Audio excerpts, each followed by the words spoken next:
낡은 식당 문을 열고 들어선 남자는 믿을 수 없다는 표정으로 그 자리에 굳어버렸습니다.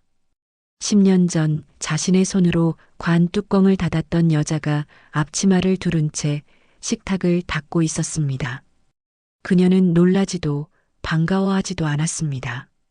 그저 조용히 그를 바라보며 말했습니다. 당신이 이렇게까지 찾아올 줄은 몰랐어요. 남자의 시선이 식탁 위로 향했습니다.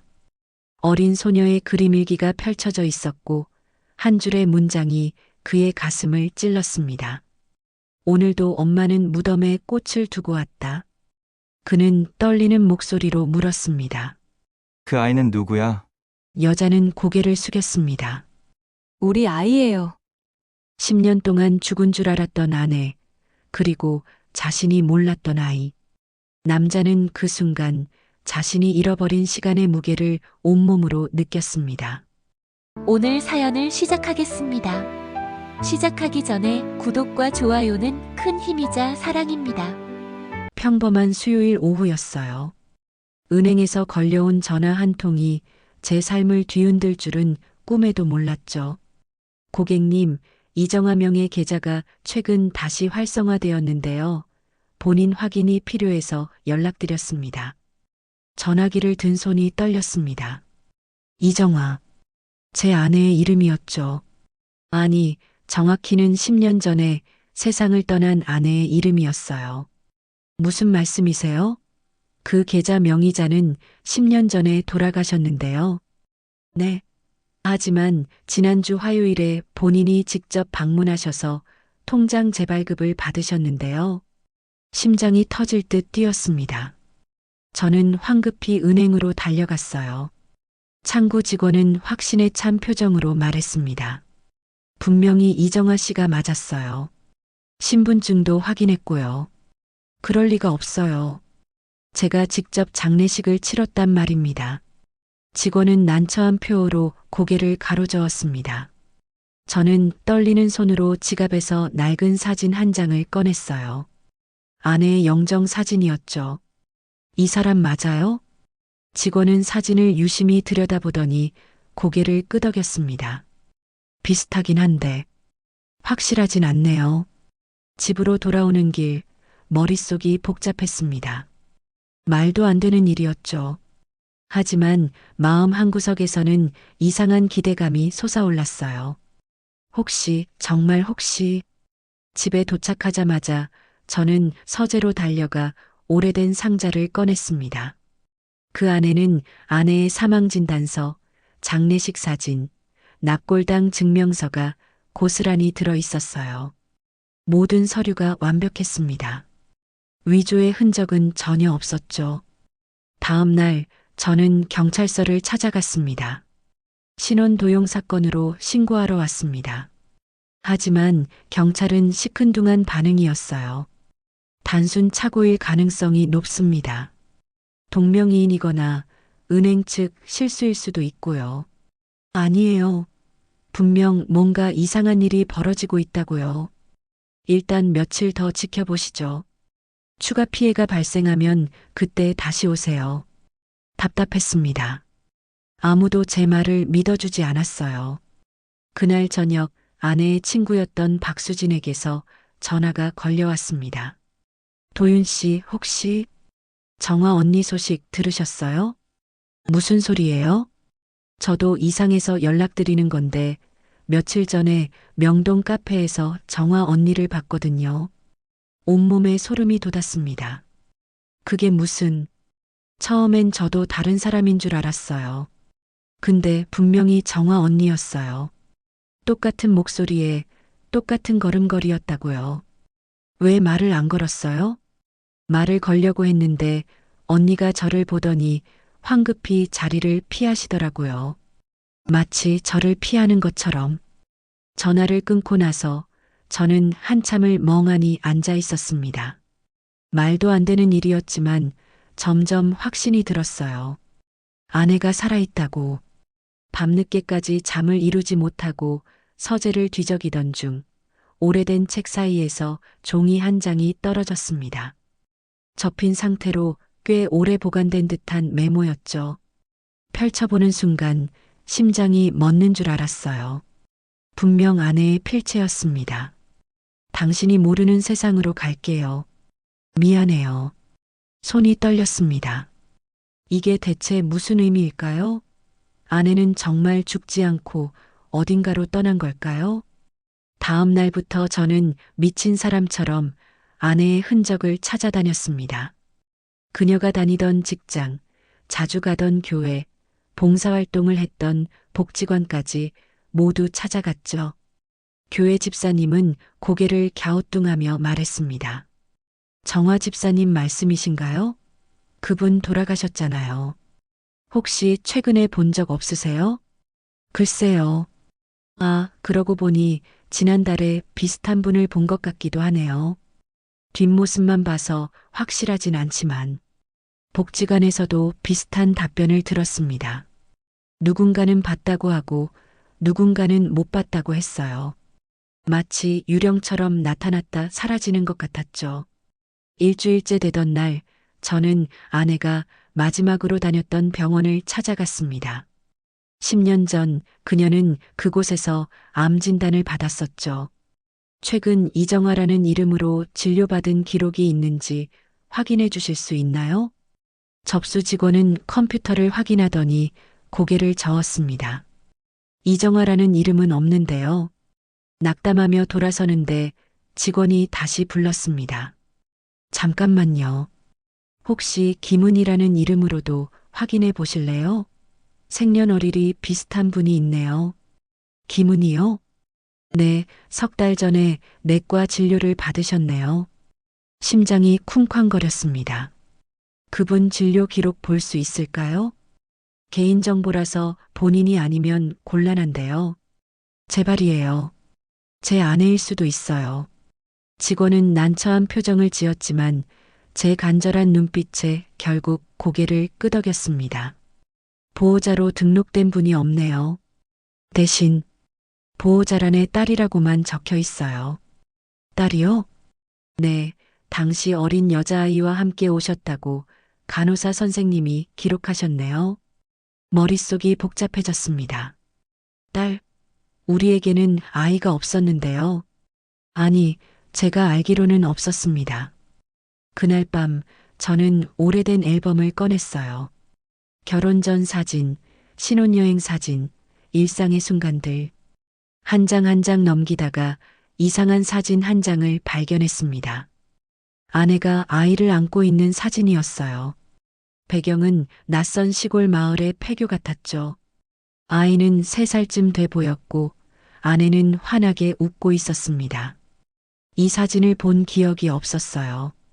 언제 찍은 걸까요? 그 아이는 누구일까요?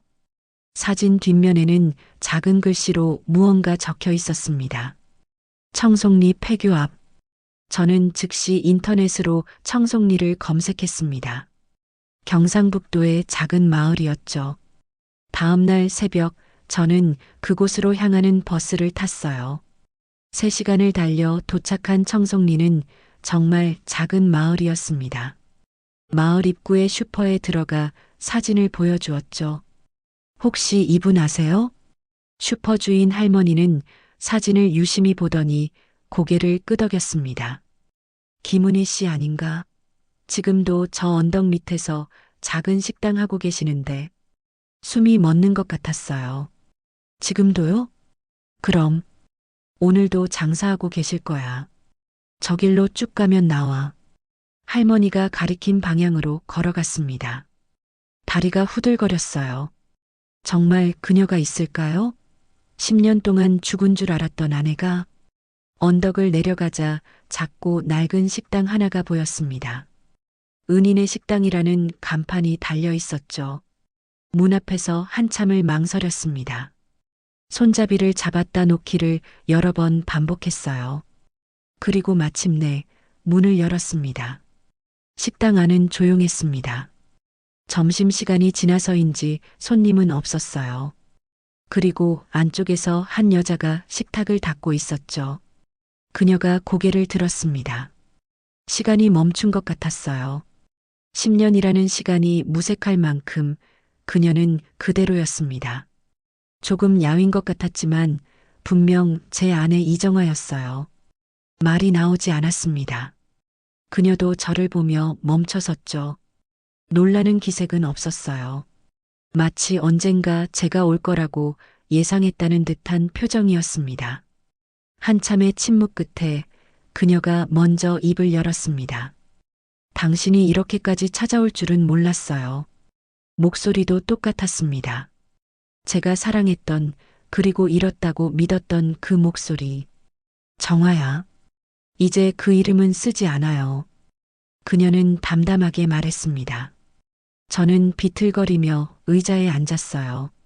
어떻게? 넌 죽었잖아. 내가 장례식을 치렀어. 납골당에도 갔고. 알아요. 제가 그렇게 만들었으니까요. 무슨 소리야? 그녀는 대답 대신 안쪽을 향해 조용히 불렀습니다.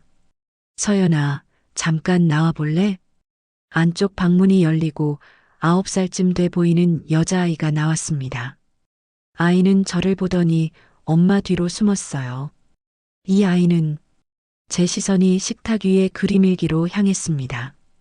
열려있던 페이지에는 무덤 그림이 그려져 있었고 아이의 글씨로 이렇게 적혀 있었어요. 오늘도 엄마는 무덤에 꽃을 두고 왔다. 무덤 속 아빠는 언제쯤 깨어날까? 손이 떨렸습니다. 그 아이는 누구야? 그녀는 깊은 한숨을 쉬었습니다. 우리 아이예요. 방 안의 공기가 무거워졌습니다. 우리 아이라니. 무슨 소리야? 우린 아이가 없었잖아. 당신은 몰랐죠. 제가 말하지 않았으니까요. 그녀는 아이를 방으로 돌려보낸 뒤 저를 마주보고 앉았습니다. 10년 전 암 진단을 받았을 때 이미 임신석 달이었어요. 뭐? 당신한테 말하려고 했어요. 근데 그때 당신은. 그녀의 목소리가 잠시 멈췄습니다. 당신은 제가 아프다는 게 짐이었죠. 매일 술 마시고 들어와서 화풀이했어요. 제가 왜 아프냐고, 왜 돈이 드냐고. 가슴이 찢어지는 것 같았습니다. 기억났어요. 그때 저는 사업 실패로 힘든 시기였고 아내의 병은 저를 더 짓눌렀죠. 그래서 미안해. 나는 정말 사과하려고 온 거 아니죠? 그녀의 목소리는 냉정했습니다. 그냥 궁금했을 거예요. 어떻게 죽은 사람이 살아있는지. 제가 임신 사실을 말했을 때 당신은 뭐라고 했는지 기억해요? 저는 고개를 숙였습니다. 기억나지 않았어요. 아니, 기억하고 싶지 않았던 거겠죠. 지금 무슨 상황인데 아이를 가져? 내 몸도 추스르지 못하면서 그렇게 말했어요. 그녀의 눈에 눈물이 고였습니다. 그 말을 듣는 순간 저는 알았어요. 이 아이를 지킬 수 없다는 걸. 당신 곁에서는. 정화야. 그래서 계획했어요. 죽은 척하고 사라지기로. 어떻게 그럴 수가 있어? 사망신고까지 했는데. 고등학교 친구가 구청에서 일했어요. 그 친구 도움으로 서류를 만들었죠. 장례식은 화장이라고 하고 빈관을 태웠어요. 믿을 수가 없었습니다. 그럼 그 10년 동안 여기서 살았어요. 이 아이를 낳고 키우면서. 왜 연락하지 않았어? 그녀는 쓴웃음을 지었습니다. 무슨 말을 하려고요? 사실 저 살아있어요 라고. 당신이 믿었을 것 같아요? 할 말이 없었습니다. 매년 당신 생일이면 서울에 올라갔어요. 멀리서 당신을 봤죠. 혼자 술 마시고 무덤 앞에서 울고. 그럼 왜 나타나지 않았어? 나타나면 뭐가 달라져요? 당신은 여전히 예전 그 사람일 텐데. 저는 할 말을 잃었습니다. 그녀의 말이 맞았어요. 10년 전에 저는 최악의 남편이었죠. 은행 계좌는 왜 쓴 거야? 아이가 아팠어요. 수술비가 필요했는데 제 명의로는 대출도 안 되더라고요. 그래서 옛날 계좌를 쓸 수밖에 없었어요. 그녀는 창밖을 바라보며 말했습니다. 어차피 들킬 줄 알았어요. 그리고 솔직히 이제는 숨는 게 지쳤어요. 지금이라도 다시 시작할 수 있어. 우리 함께. 안 돼요. 그녀는 단호하게 고개를 저었습니다. 왜? 암이 재발했어요. 이번엔 말기예요. 머릿속이 하얘졌습니다. 얼마나? 길어야 6개월이래요. 눈물이 쏟아졌습니다. 10년 만에 찾은 아내가 다시 떠난다니. 이제 와서 우는 게 무슨 소용이에요. 그녀의 목소리는 담담했지만 눈가는 붉어져 있었습니다. 그냥 이 아이만 잘 부탁해요. 서연이가 당신 딸이라는 걸 알면 나중에 꼭 찾아가요. 같이 병원 가자. 치료받을 수 있을 거야. 이미 늦었어요. 병원에서도 포기했다고 했어요. 그날 밤 저는 식당 옆 작은 방에서 묵었습니다. 잠은 오지 않았어요. 벽 너머로 아내의 기침 소리가 들렸죠. 다음 날 아침 서연이가 학교에 간 사이 저는 아내와 긴 이야기를 나눴습니다. 10년 동안의 이야기를요. 그녀는 이곳에 온 후 힘들게 살았다고 했어요. 임신한 몸으로 식당 일을 배우고 출산 후에는 아이를 얻고 장사를 했죠. 마을 사람들이 많이 도와줬다고 했습니다. 서연이는 착한 아이예요. 엄마가 아프다는 걸 알고 절대 보채지 않아요. 나한테 아빠가 있다는 걸 알아? 무덤 속에 있다고 했어요. 거짓말이지만 그게 맞는 것 같았어요. 그때의 당신은 정말 죽은 거나 다름없었으니까. 날카로운 말이었지만 부정할 수 없었습니다. 지금이라도 알려줄래? 아직은 안 돼요. 당신이 어떤 사람인지 제대로 보고 싶어요. 그날부터 저는 이 작은 마을에 머물렀습니다. 서연이와 친해지기 위해서요. 처음에 아이는 낯을 많이 가렸습니다. 하지만 저는 포기하지 않았어요. 매일 식당 일을 도우며 아이와 시간을 보냈죠. 2개월이 지나자 서연이가 조금씩 마음을 열기 시작했습니다. 아저씨, 엄마 친구예요? 응, 엄마랑 아주 오래된 친구야. 엄마는 친구가 없다고 했는데 옛날 친구지. 아이는 순수한 눈으로 저를 바라봤습니다. 엄마가 아파요. 아저씨가 낫게 해줄 수 있어요? 가슴이 찢어졌습니다. 최선을 다할게. 하지만 아내의 상태는 날이 갈수록 나빠졌어요. 기침은 심해졌고 식사도 제대로 못했죠. 결국 병원에 입원하게 됐습니다. 서연이는 매일 병원에 왔어요. 엄마 손을 잡고 그림책을 읽어주곤 했죠. 엄마, 백설공주는 왜 사과를 먹은 거예요? 배가 고팠나 봐. 바보 같아요. 독이 든 줄 알았으면 안 먹었을 텐데. 그치? 하지만 사람은 가끔 나쁜 줄 알면서도 실수를 하거든. 아내가 저를 보며 쓴웃음을 지었습니다. 자신의 이야기를 하는 것 같았어요. 어느 날 밤 서연이가 잠든 후 아내가 제 손을 잡았습니다. 도윤 씨, 이제 말해주세요. 서연이한테.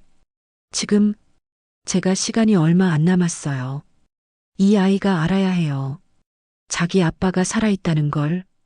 다음 날 저는 서연이를 데리고 병원 옥상으로 갔습니다. 서연아, 아저씨가 할 말이 있어. 뭔데요? 심호흡을 했습니다. 사실 아저씨는 엄마 친구가 아니야. 그럼요? 아저씨가 서연이 아빠야. 아이는 눈을 깜빡이며 저를 바라봤습니다. 거짓말이죠? 제 아빠는 무덤 속에 있는데 그건 엄마가 서연이를 지키려고 한 말이야. 아저씨가 진짜 아빠야. 아이의 눈에서 눈물이 흘러내렸습니다. 그럼 왜 이제야 나타난 거예요? 엄마가 아플 때 왜 안 계셨어요? 대답할 수 없었습니다. 사실이었으니까요. 미안해. 아저씨가. 아빠가 잘못했어. 서연이는 울면서 저를 밀쳤습니다. 싫어요. 아빠 같은 거 필요 없어요. 아이는 계단을 뛰어내려갔어요. 저는 그 자리에 주저앉았죠. 그날 밤 아내가 말했습니다. 시간을 주세요. 서연이도 받아들일 거예요. 내가 너무 늦게 나타난 거야. 아니에요. 당신이 온 것만으로도 고마워요. 석 달 후 아내의 상태가 급격히 나빠졌습니다. 의식이 흐릿해졌고 말도 제대로 못했죠. 마지막 날 서연이는 엄마 곁에서 울었습니다. 엄마, 가지 마. 나 혼자 어떻게 살아? 아내는 떨리는 손으로 아이의 머리를 쓰다듬었어요. 서연아, 아빠한테 잘해줘. 싫어요. 아빠 없어도 돼요. 그래도 너희 아빠야. 착한 사람이야. 그게 아내의 마지막 말이었습니다. 이번 장례식은 진짜였어요. 10년 만에 치르는 두 번째 장례식. 저는 관 뚜껑을 닫으면서 속으로 말했습니다. 이번엔 제대로 보낼게. 미안해. 장례식이 끝난 후 변호사가 유언장을 전달했습니다. 아내가 남긴 마지막 편지였어요. 도윤 씨, 10년 전 제가 떠날 때 했던 말 기억하세요? 당신이 모르는 세상으로 간다고 했죠. 그게 바로 이 아이와 함께하는 삶이었어요. 당신 없이도 행복할 수 있다고 믿었어요. 하지만 거짓말이었어요. 매일 당신이 그리웠어요. 당신이 나를 용서하지 않아도 괜찮아요. 제가 먼저 당신을 떠났으니까요. 하지만 서연이만큼은 당신의 이름을 알고 자라길 바라요. 이 아이에겐 아빠가 필요해요. 제가 못다한 사랑을 대신 해주세요. 편지를 읽으며 울었습니다. 10년이라는 시간, 제가 놓친 모든 순간들이 떠올랐어요. 서연이는 여전히 저를 피했습니다. 학교에서 돌아오면 방문을 닫고 밥도 혼자 먹었죠. 그렇게 한 달이 지났을 무렵 아이의 일기장이 거실 탁자에 놓여 있었습니다. 펼쳐진 페이지에는 이렇게 적혀 있었어요. 오늘 선생님이 가족 사진을 그려오래요. 나는 엄마만 그렸어요. 옆에 아빠도 그리고 싶었는데 그러면 엄마가 슬퍼할 것 같아서요. 엄마 보고 싶어요. 가슴이 미어졌습니다. 저는 그날 밤 서연이 방문을 두드렸어요. 서연아, 같이 엄마 보러 갈까? 문이 열렸습니다. 아이는 빨간 눈으로 저를 보았죠. 지금요? 응. 엄마한테 인사하러 가자. 묘지에 도착했을 때는 밤이었습니다. 저는 아이 손을 잡고 무덤 앞에 섰어요. 엄마, 나왔어요. 서연이가 작은 목소리로 말했습니다. 아빠랑 같이 왔어요. 아빠가 진짜 착한 사람인지는 아직 모르겠어요. 근데 엄마가 그렇게 말했으니까 한번 믿어볼게요. 아이가 저를 올려다봤습니다. 아빠, 엄마한테 할 말 없어요? 저는 무릎을 꿇고 묘비를 어루만졌습니다. 정화야, 늦어서 미안해. 이제야 진짜로 보냈네.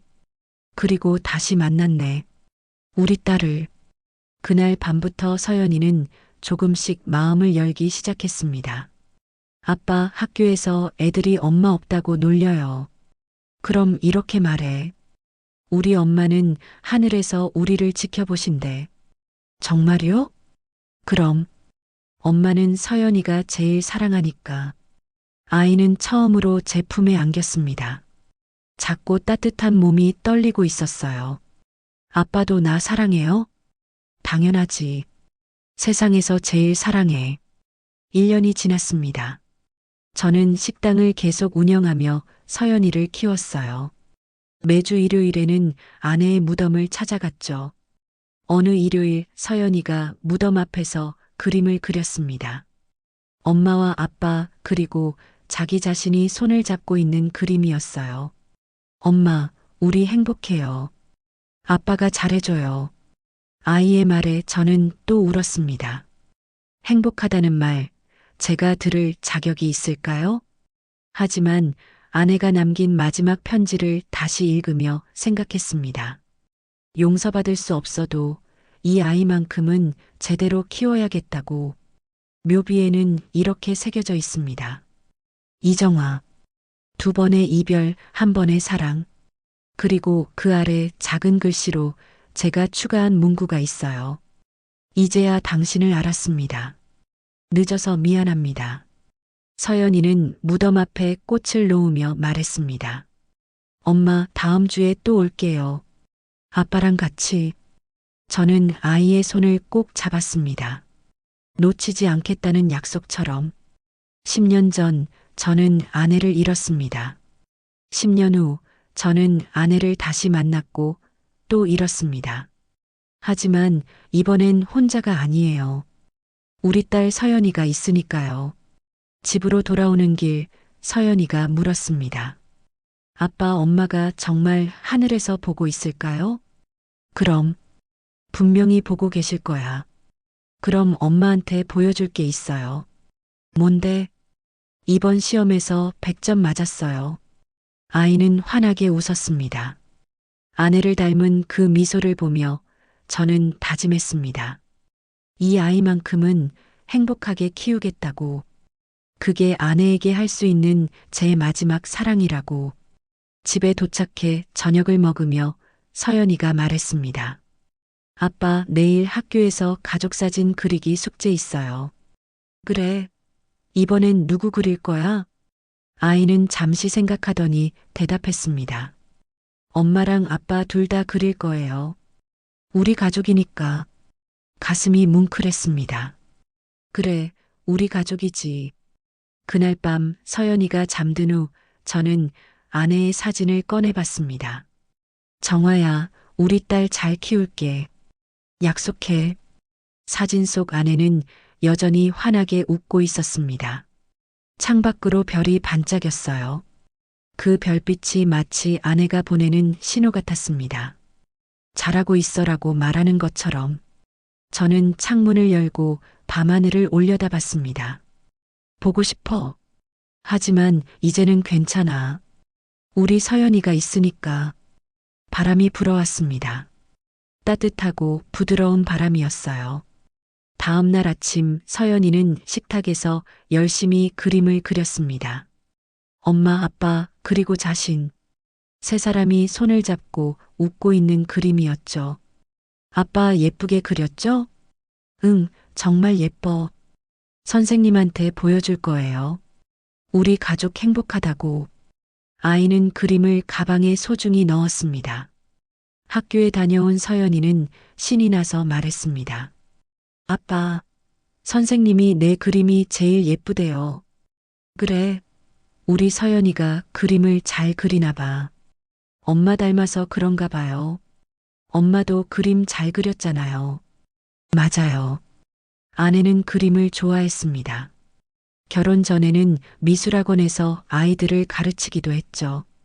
그럼 서연이도 나중에 미술 선생님 될래? 아니요. 저는 의사가 될 거예요.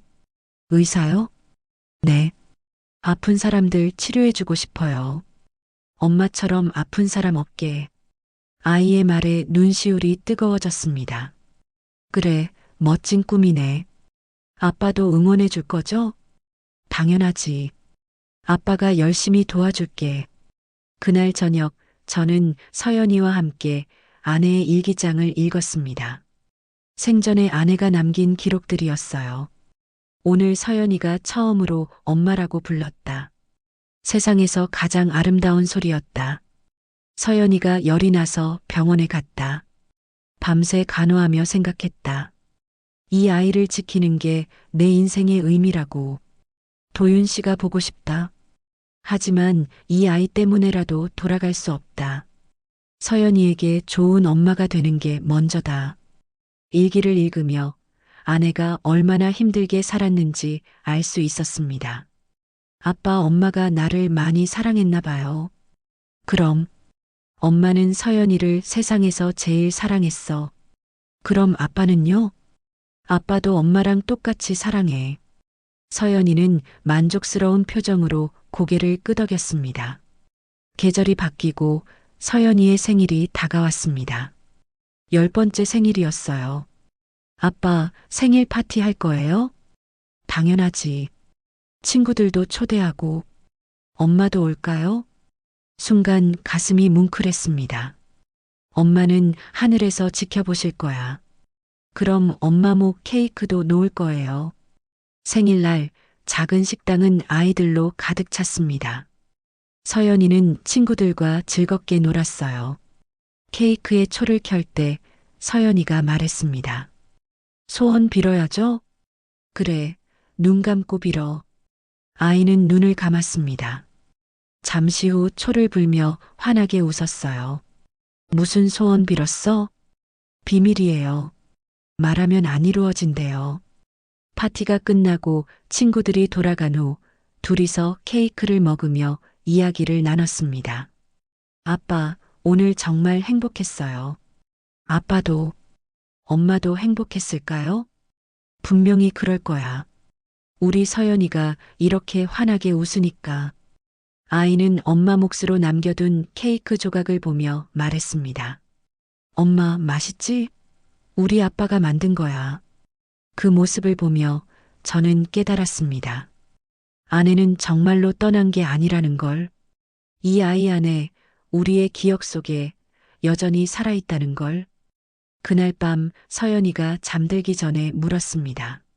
아빠, 내가 커서 엄마처럼 될까요? 어떤 면에서? 착하고 예쁜 거요. 서연이는 이미 착하고 예쁜 걸. 진짜요? 진짜. 엄마 똑 닮았어.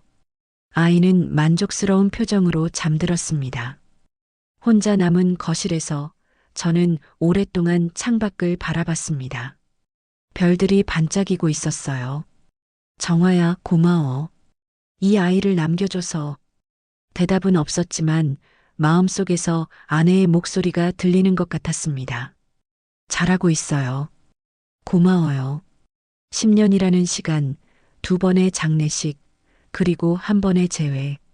모든 게 아프고 힘들었지만 결국 저는 깨달았습니다. 사랑은 끝나지 않는다는 걸. 사람은 떠나도 사랑은 남는다는 걸. 그리고 그 사랑은 지금 이 작은 아이를 통해 계속되고 있다는 걸. 오늘 사연 어떠셨나요? 마음에 닿으셨다면 구독과 좋아요 부탁드립니다. 이야기가 널리 알려질 수 있도록 공유해 주시면 더 큰 행운이 찾아오실 거예요. 끝까지 시청해 주셔서 감사합니다.